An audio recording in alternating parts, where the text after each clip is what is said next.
So, da. Wie entfernt man einen Scheibenwischer? Eigentlich ganz einfach. Da drückt man rein und dann lässt sich das öffnen. Dann schiebt man das einfach aus. Und dann hat man schon entfernt und so tauscht man ihn, wenn man einen komplett neuen verwendet. Aber man kann einfach das Gummi tauschen. Und Sportsicherheit, ich zeige euch jetzt, wie es funktioniert. Erstmal baut es beide ab und dann zeige ich euch, wie man das Gummi tauscht. Man spart sich Geld und die Umwelt wird sich auch bedanken. Zuerst begutachtet man den Scheibenwischer und schaut, meistens ist da eine Nase beim Scheibenwischergummi. Diese Seite würde ich nicht entfernen, sondern die andere ohne Nase. Also entfernt ihr die Abdeckung von der Seite, die keine Nase hat, damit die Nase nicht beschädigt beim Entfernen. Wie ihr seht, habe ich die Seite gefunden und nun verwende ich einen Schraubenzieher, um die Abdeckung herauszuhebeln, damit man das Gummi entfernen kann.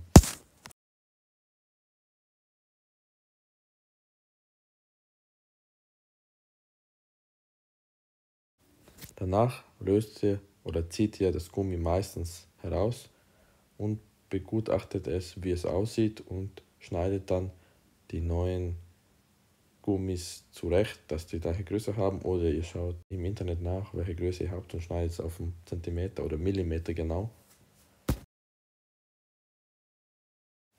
Da könnt ihr die kleine Einkerbung sehen, die dann das Gummi im Scheibenwischer noch zusätzlich hält.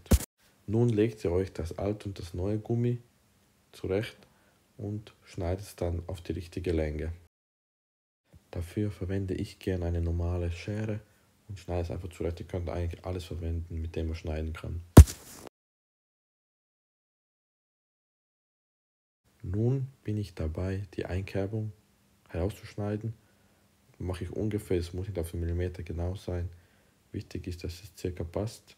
Ihr seht, ich schneide es einfach so ein. Mache mal die Markierungen ungefähr und der oberste Teil wird einfach herausgeschnitten.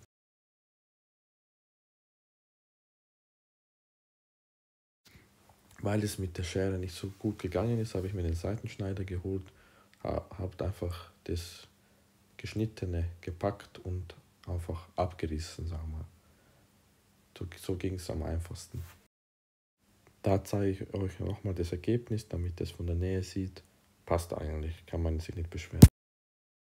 Dann beim Hineinschieben logischerweise darauf achten, dass die Einkerbung einrastet in das Plastikteil, also zur richtigen Seite schieben und ja.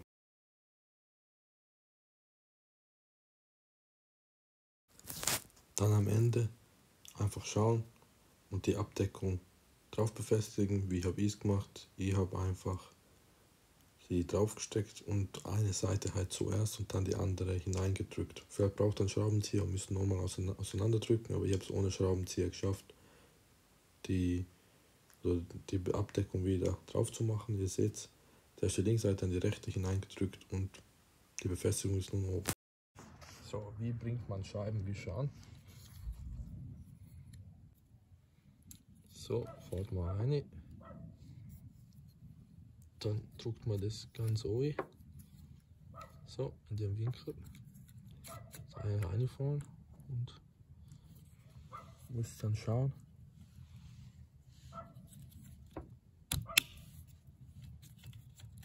Fertig. Danke fürs Schauen. Servus und ciao.